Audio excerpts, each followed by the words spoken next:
رسول اللہ کی شہزادیاں جو نازوں میں پلی تھی، وہ کلیاں جو شبنم کا بوجھ بھی گوارا نہیں کر سکتی تھی، آج مصیبتوں کے پہاڑ ٹوٹ گئے۔ حضرت امام حسین کبھی شہربانوں کو، کبھی ام رباب کو دلاسا دیتے ہیں، کبھی حضرت زینب کو کہتے ہیں۔ حضرت زینب کربلا کے اس میدان کے اندر بڑے حوصلے کے ساتھ اپنے بھائی کے ساتھ کھڑی رہی، اپنے 2 بیٹے راہ خدا میں پیش کیے، ان کی لاشیں وصول کی، لیکن زینب جس جرأت کے ساتھ، جس پامردی کے ساتھ اس سارے منظر کو حوصلے کے ساتھ سہتی رہی، وہ یقیناً حوصلہ سیدہ زینب سلام اللہ علیہا کا ہی ہے۔ لیکن یہ وہ منظر تھا کہ زینب کا دل بھی ڈول گیا جب حسین ابن علی گھوڑے پہ بیٹھنے لگے اور ان کو گھوڑے میں بٹھانے والا کوئی نہیں تھا، اور جو بھی سوار جاتا پھر واپس اس کی لاش ہی آتی اور حسین ابن علی لے کے آتے۔ آج حسین ابن علی جا رہے ہیں، زندگی کا سارا سرمایہ لٹ رہا ہے، حضرت زینب سلام اللہ علیہا سنبھل نہیں رہی۔ حضرت امام رضی اللہ تعالیٰ عنہ اٹھے اور آپ نے حضرت زینب کو صبر کی تلقین کی اور کہا کہ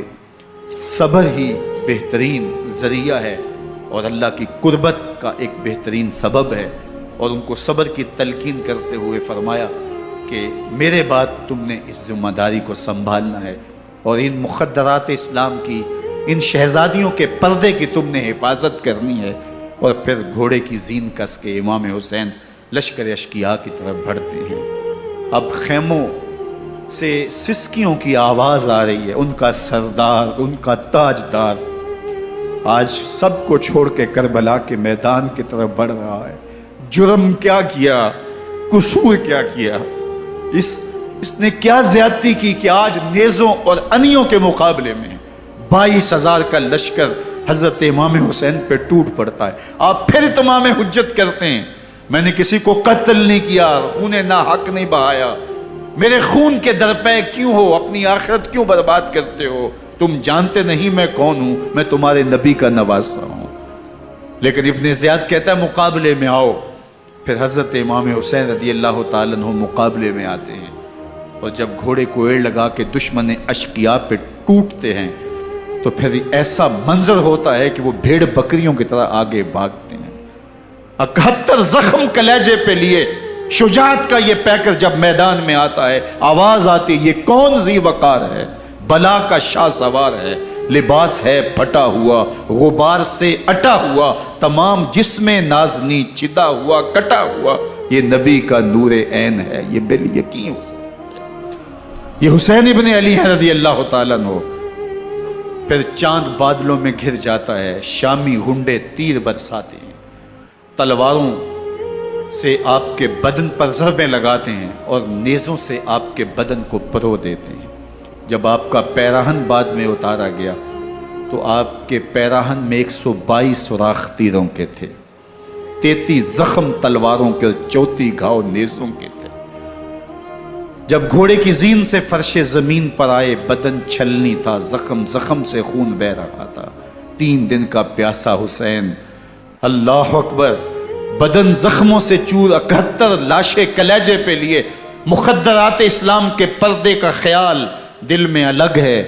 لیکن گھوڑے کی زین سے جب فرش زمین پہ امام حسین آتے ہیں، زبان پہ ہائے نہیں، نالا و شیمن نہیں، چیخ و پکار نہیں، آتے ہی پیشانی سجدے میں رکھتے ہیں اور پکارتے ہیں اللہم ردن بقضائک و صبرن علی بلائک تسلیمن لامرک سبحان ربی العالی۔ مالک گھر لٹا کے، بچے لٹا کے، خاندان سب کچھ قربان کر کے، اپنے بدن کو زخموں سے چھلنی کروا کے، تیروں اور نیزوں کی انیوں سے اپنے آپ کو زخمی کروا کے، تیرے حضور سر جھکا کے یہ اقرار کرتا ہوں کہ حسین تیری تقدیر پہ راضی ہے، مالک تو بھی بتا، تو بھی حسین پہ راضی ہوا ہے کہ نہیں ہوا۔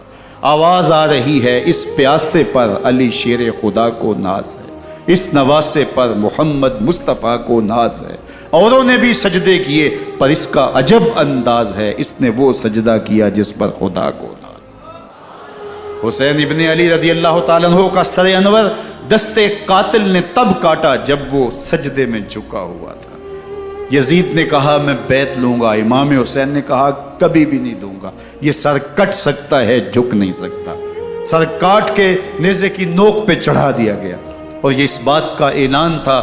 کہ ہم جیت گئے اور حسینی ہار گئے، اور لشکر یزید میں غوغا مچ گیا، نقارے بجنے لگے کہ ہم جیت گئے، دیکھو امام حسین شہید کر دیے گئے، اور سر کاٹ کے نیزے کی نوک پہ چڑھایا گیا۔ لیکن لشکر یزید سے ہی آواز آئی، یہ کیسا سر ہے جو کٹ کے بھی سر بلندی ہے، کٹ گیا ہے پھر بھی اونچا ہے۔ اللہ اکبر، یہ سر سجدے میں کٹا ہے، رب کے حضور عبادت کی حالت میں کٹا ہے۔ حسین آج بھی سجدے میں ہے، اللہ اکبر، حسین آج بھی سجدے میں ہے، بلکہ کٹے ہوئے سر کا رخ زمین کی جانب تھا اور کٹی گردن آسمان کی طرف، یوں نیزے پہ پرویا گیا۔ اللہ اکبر، ایک شاعر نے نقشہ کھینچا، بآنکھ سر نیزے پہ اور سوئے زمیں ہے روح، یعنی سجدہ ثانی کی ہے آرزو۔ رکعت کے 2 سجدے ہوتے ہیں، ابھی ایک سجدہ ہوا تھا کہ دست قاتل نے سر کاٹ دیا، کہا حسین کی پیشانی میں دوسرے سجدے کی تمنا مچل رہی۔ یہ تھا حسین ابن علی کا سجدہ، ساری زندگی رب کے حضور سجدہ قضا نہیں ہونے دیا۔ آج پانی نہیں ہے، اللہ اکبر، آج تیمم کر لیتے ہیں، آج اپنے خون کو اوڑھ کر کے حسین نے اپنی پیشانی اپنے مالک کے حضور جھکا کر کے عظیمت کی وہ انوکھی داستان رقم کر دی کہ صدیاں گزرنے کے باوجود بھی ان کی یادوں کے چراغ روشن ہیں۔